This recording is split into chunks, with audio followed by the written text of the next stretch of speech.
सभी को जय श्री कृष्णा, राधे राधे। तो आज फिर सुनाते हैं लड्डू गोपाल की लीला की, उनके चमत्कार की एक सत्य लीला कथा।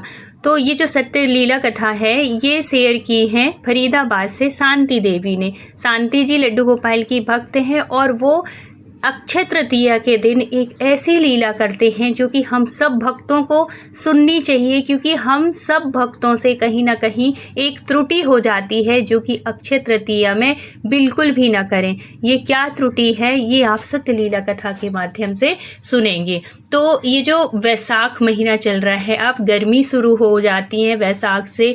जेठ वैशाख वाला ये जो महीना है ना, मई जून अप्रैल से शुरू हो जाती है ना, उससे पहले से हल्की हल्की गर्मियाँ तो शुरू हो जाती हैं।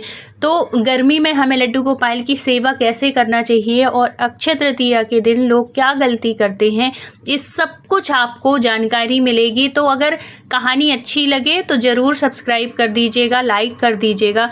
तो शांति देवी जो थी वो बताती हैं, वो अब थोड़ी सी उनकी जो अवस्था है ना वो थोड़ी सी ढल रही है। मतलब अब वो लड़के बच्चों की शादी कर दी है, सब कुछ पूरे तरीके से फ्री हैं, भगवान की भक्ति में लगी हुई हैं। तो उनके साथ कैसे घटना घटती है, क्या उनके लड्डू गोपाल लीला करते हैं।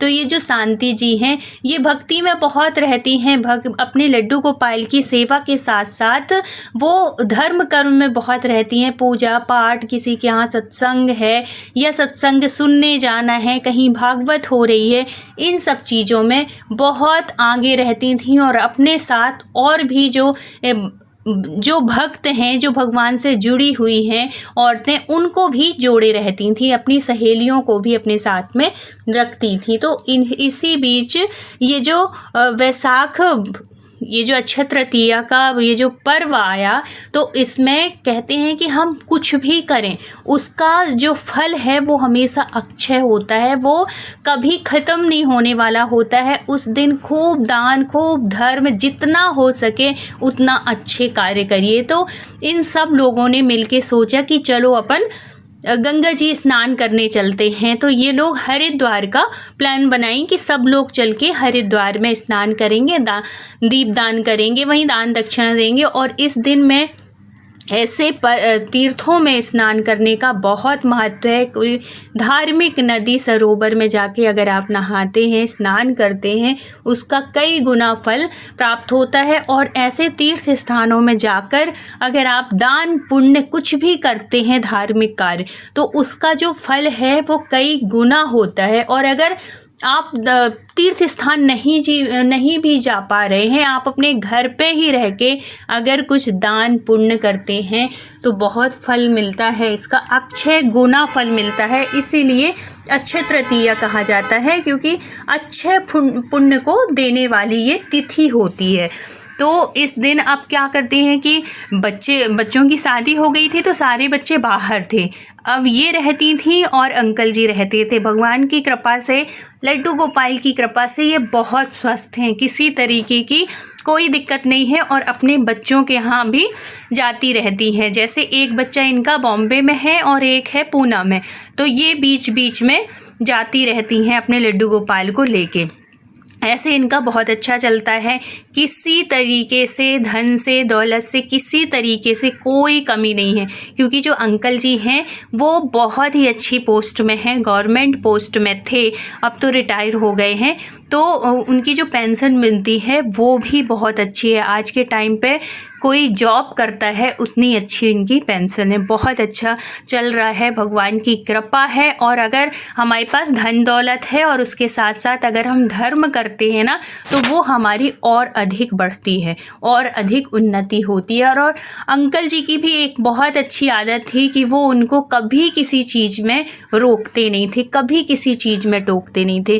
कहीं भी दान करना है, धर्म करना है, कहीं आना है, जाना है, कभी नहीं रोकते थे। और औरतों के लिए ना सबसे अच्छी बात यही होती है कि अगर हम कहीं भी हमारा मन है, कुछ वो है, तो आदमियों का अगर साथ मिल जाए, मतलब अपने पति का साथ मिल जाए, तो उसकी लाइफ तो समझो खुशियों से भर जाती है। और ये कब होता है, जब आपकी भक्ति बढ़ती है, आपके ऊपर भगवान की कृपा होती है। बिना कृपा के ऐसा साथ भी नहीं मिलता और ऐसी संगति भी नहीं मिलती है। तो अब क्या होता है कि ये लोग जाने के लिए तैयार हो जाते हैं। अंकल जी बोलते हैं भाई मैं नहीं जा पाऊँगा, इतनी गर्मी पड़ रही है, मैं घर में रहूँगा। और आदमी लोग हर जगह जाने के लिए उतने जल्दी तैयार भी नहीं होते हैं ना, वो थोड़ी सा वैसा रहता है कि हम आराम से अपने घर में हैं ये चीज़। तो उन्होंने भी कोई ज़िद नहीं की, उन्होंने बोला ठीक है। किसी के अब उनके साथ में कुछ जो आंटी लोग थी, मतलब जो उनकी सहेलियाँ थी, कुछ ही के हस्बैंड साथ में गए थे, बाकी सब अपने अकेले ही गई थी। अब वहाँ पे पहुँचती हैं, बस से जाती हैं ये लोग हरिद्वार, क्योंकि फरीदाबाद से हरिद्वार रूट लगा हुआ है, तो बस चलती हैं, बहुत ज़्यादा दूरी भी नहीं है। तो ये जाती हैं, वहाँ पे स्नान करती हैं, एक रात रुकती हैं, और ये था कि स्नान दान करेंगे और फिर वहीं पे मनसा देवी और भी जो पास में जो भी देव स्थान है वहाँ पे जाके वो फिर अपन सब आ जाएंगे। ये था उनका प्लान बना हुआ था। सबने हामी भर दी, वहाँ पहुँच भी गए, वहाँ पे स्नान हुआ, बहुत अच्छे से दान पुण्य, वहाँ जो पंडित जी रहते हैं सब कुछ, मंदिरों में गई, जिसकी जितनी श्रद्धा थी अपनी श्रद्धा के हिसाब से सब ने खूब दान किया, खूब पुण्य किया, सब बहुत अच्छे से चल रहा था। और देखो कृपा होती है ये भगवान की, जब कब ऐसी कृपा करते हैं, कब हमारे कन्हैया हमें अनुभूति करवाते हैं, जब हम उनसे जुड़े हुए होते हैं। तो ये जब जाने वाली थी ना, उससे पहले ये अपनी बेटी को, क्योंकि बेटी भी आने वाली थी, छुट्टियों का टाइम ही चल रहा था, तो इनकी जो बेटी है, तो उनकी जो एक छोटी बेटी है, बेटी की बेटी है, उसकी भी छुट्टी हो गई थी, तो उसने बुला लिया था। और इस वजह से भी जल्दी बुला लिया था क्योंकि ये जाएंगी 2-3 दिन के लिए, तो फिर अंकल जी अकेले रहते, और अंकल जी से खाना वाना बनता नहीं है, और बाहर का खाना पसंद नहीं करते, तो बेटी को आना तो था ही, तो उन्होंने और पहले बुला लिया।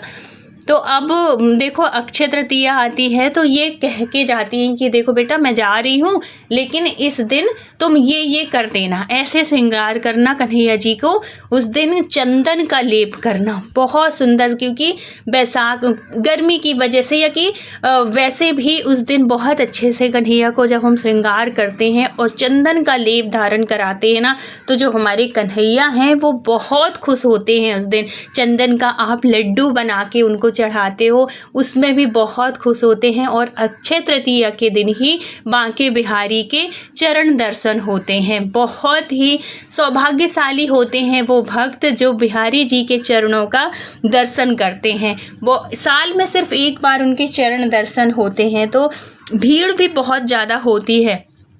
तो अगर नहीं भी जा पाते हो ना आप लोग, तो आपके घर में भी जो कन्हैया जी हैं, आपके घर में भी जो लड्डू गोपाल हैं, वो भी तो अपने बिहारी जी हैं, वो भी तो अपने कृष्ण के रूप ही है ना, तो उन्हीं को बिहारी रूप मान के, उन्हीं को कृष्ण रूप, क्योंकि सब एक ही हैं। आपके सिर्फ भाव जुड़ना चाहिए। अगर आपका भाव जुड़ा हुआ है आपके कन्हैया से, तो हर जगह बिहारी जी हैं। तो आप अपने कन्हैया को भी चंदन का लेप लगाइए, खूब सुंदर से श्रृंगार करिए उनका, और लड्डू ज़रूर बना के उनके चरणों में रखिए। बहुत प्रसन्न होते हैं, बहुत कृपा करते हैं।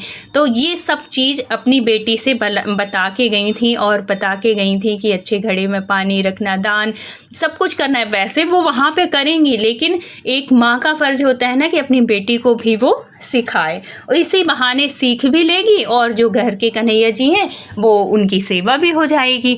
वैसे वो हमेशा लेके जाती थी कन्हैया जी को, जब वो अकेले जैसे कोई है नहीं, लेकिन अब ये था कि बेटी आ जाएगी तो वो कर लेगी, और फिर गर्मी इतनी पड़ रही है, मैं धूप भी लगेगी लाला को, इस भाव से वो लेके नहीं जाती। लेकिन यहाँ पे बेटी से एक त्रुटि हो जाती है, जिसकी वजह से देखो उतने दूर है वो वहाँ हरिद्वार में, ये यहाँ है कन्हैया जी। लेकिन जब हम अपने कन्हैया से जुड़े होते हैं ना, दिल से जुड़े होते हैं, तब वो हमें कहीं भी हम रहें अनुभूति कराते हैं, उसी तरीके से अनुभूति कराते हैं जैसे एक माँ अपने बच्चे का दर्द समझ जाती है, या कि एक बच्चा अपनी माँ का सब कुछ, क्योंकि ये आत्मा से जुड़ाव जब होता है ना हमारा, तब आत्मा को समझ जाती है। ऐसे ही हमारे प्रभु हैं, हमारे परम पिता परमेश्वर, हमारे कन्हैया हैं, हैं उनसे कोई ना कोई जब आप रिश्ता बना लेंगे ना तो आपके साथ भी ऐसी अनुभूतियाँ होंगी, क्योंकि हम उनसे जुड़ जाते हैं। अब यहाँ पे उनको तकलीफ़ हो रही थी तो वहाँ पे उन्होंने एहसास करा दिया। रात उन्होंने रुका, सब अच्छे से दान पुण्य धर्म सब कुछ किया। एक होटल लिए हुए थे, वहाँ पे उन्होंने मतलब आश्रम टाइप का है, वहाँ पे सब रुके हुए थे, जितनी इनकी सहेलियाँ थी सब रुकी थी। तो वहाँ पे उस दिन उनको स्वप्न में ऐसा स्वप्न आता है कि वो फिर उठ के बैठ जाती हैं, वो सो नहीं पाती, मन बेचैन हो जाता है। और आधी रात थी तो उन्होंने फ़ोन नहीं किया कि मैं फ़ोन करके बताऊँगी तो सब डिस्टर्ब हो जाएंगे और नींद ख़राब होगी, मैं सुबह सुबह फिर मैं पूछूंगी बेटी से। तो इनको स्वप्न क्या दिखता है कि कन्हैया जी जो हैं वो पूरे बिल्कुल ऐसा लग रहा है कि जैसे पूरे शरीर में वो जले हों, पूरे में दाग दाग धब्बे धब्बे पूरे, और उनकी आँखों से आंसू बह रहे हों। इतना दर्द में, इतनी तकलीफ़ में ऐसे वो उनको अपने कन्हैया जी को देखती हैं। जब इस रूप में देखती हैं तो उनसे रहा नहीं जाता, उनकी बेचैनी बढ़ जाती है कि आखिर मुझे कन्हैया इस रूप में क्यों ऐसे दर्शन दिए, क्योंकि उनको ऐसी अनुभूतियाँ होती रहती थी। उनको कन्हैया जी के स्वप्न बहुत आते थे, बहुत कृपा थी, बहुत लीलाएं होती थी, उनको स्वप्न के माध्यम से बहुत कृपा थी इनके ऊपर। अब क्या होता है, जैसे ही थोड़ी सा टाइम हो जाता है, सुबह का पहर हो जाता है, तो ये अपनी बेटी को उठाती हैं, मतलब फ़ोन करती हैं, और वह तो सब कुछ ऐसे पूछती हैं, बेटा उठ जा, इतनी देर हो गई, जा कन्हैया को उठा दें।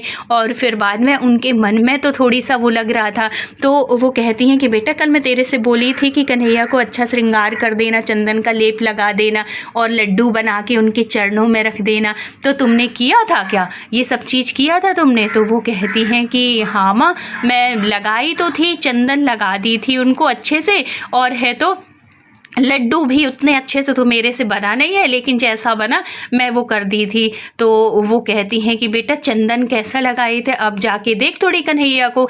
जब वो जाके देखती हैं, वो उनको कन्हैया जी को अपने जाके देखती हैं, तो क्या देखती, कहती है माँ मैं चंदन इतने अच्छे से लगा के आज पूरी रात रखी उनको, मतलब दिन में लगाती थी तो फिर मैंने उनको छुड़ाया नहीं, लेकिन सुबह देखो माँ इनके कैसे पूरे में निशान निशान से बन गए हैं, बिल्कुल काला काला छीटा छीटा से हो गए हैं, पता नहीं क्या हो गया। तो जब ये सुनती हैं तो वो जो थी वो रोने लगती हैं। इतनी शांति जी बहुत रोती हैं, कहती हैं बेटा तू विश्वास नहीं करेगी, आज मुझे स्वप्न में कन्हैया दर्शन दिया, और जैसे तू कह रही है ना कि उनके पूरे बदन में, पूरे शरीर में छीटे छीटे काले काले ऐसे निशान से बने हैं, ऐसे ही मुझे स्वप्न में दर्शन दिया। तो वो पूछती हैं कि कौन सा चंदन लगाई थी, देख थोड़ी ऐसा तो नहीं कि उसकी वो जो चंदन की डिब्बी है वो एक्सपायर हो गई, कब की है, कैसी है। तो वो जब देखती है तो उसको पता चलता है कि ये जो चंदन की डिब्बी थी ये बहुत पुरानी थी, और इसी वजह से उनके पूरे शरीर में पूरे में दाग दाग धब्बे धब्बे से हो गए थे, क्योंकि जो मार्केट वाला चंदन होता है ना उसमें केमिकल मिला होता है। तो आप अगर आप लेप करना चाह रहे हैं, आप चाह रहे हैं कि हम भी कन्हैया जी को चंदन का लेप करें और अक्षय तृतीया में करना चाहिए, तो आप हो सके तो आप पूरी कोशिश करिए कि जो लकड़ी का चंदन आता है ना, और जो घिस के हम चंदन निकालते हैं लकड़ी से, वो चंदन जब आप लगाएंगे ना तो असली चंदन जो होता है वो हमारे कन्हैया को शीतलता प्रदान करता है। लेकिन जो मार्केट का चंदन होता है तो वो मार्केट के चंदन में केमिकल मिली होती है, हर उसको नहीं कह सकते, लेकिन या कि फिर आप अगर पाउडर वाला ले रहे हैं, डिब्बी वाला ले रहे हैं, तो अच्छी क्वालिटी का लीजिए, अच्छी संस्थान से लीजिए, तो उससे क्या होगा, उसमें क्वालिटी होती है तो उसमें ऐसे निशान नहीं पड़ते हैं, उसमें केमिकल की मात्रा बिल्कुल नहीं रहती है। तो उस चंदन को लगाओगे ना आप, तो उससे कन्हैया को हमारे शीतलता प्रदान होगी। और इसी तरीके से होते हैं कि जैसे अपन कोई क्रीम लगाए जो हमारे शरीर को सूट नहीं करती, तो या तो पिंपल्स निकल आएंगे या तो रिएक्शन हो जाएगा उस चीज़ का, है ना। तो ऐसे ही हमारे कन्हैया हैं, हम उनसे जुड़े हुए हैं, उनके साथ भाव से जुड़े हुए हैं, एक रिश्ते के साथ जुड़े हुए हैं। तो कन्हैया तो हमारे भाव के ही भूखे हैं, जब हम उनको प्यार देंगे तो वो भी तो हमें अनुभूति कराते हैं ना, वो भी तो उसी रूप में आ जाते हैं। इसलिए अपने कन्हैया को अगर आप भाव से जुड़ी हैं तो एक एक चीज़ का ध्यान रखा करिए, उसी तरीके से जैसे हम अपने बच्चे के लिए करते हैं। अच्छे से अच्छी चीज़ देखते हैं ना, उसके पहनने से, खाने से, हर एक चीज़ को लेकर हम बहुत वो रहते हैं कि हमारे बच्चे को कुछ नुकसान ना हो जाए। अच्छे से अच्छे प्रोडक्ट लाते हैं, अच्छे से अच्छे कपड़े पहनाते हैं ना। इसी तरीके से अपने कन्हैया को भी आप वैसे ही रखिए। जब ऐसे भाव से रखेंगे तो कन्हैया बहुत कृपा करते हैं, फिर तो वो लक्ष्मीपति हैं। आपको कुछ करने की ज़रूरत नहीं है, वो इतनी कृपा करते हैं आपके ऊपर, आपके घर परिवार के ऊपर कि आप कभी सोचिएगा कि जब कन्हैया नहीं आए थे हमारे घर में तब हमारी स्थिति कैसी थी और अब हमारी स्थिति कैसी है। चाहे वो धन से स्थिति में परिवर्तन हो, चाहे वो मन की स्थिति में परिवर्तन हो, जीवन में परिवर्तन हो, कन्हैया के आने के बाद आपका जीवन परिवर्तित जरूर होता है। ये 100% सत्य है।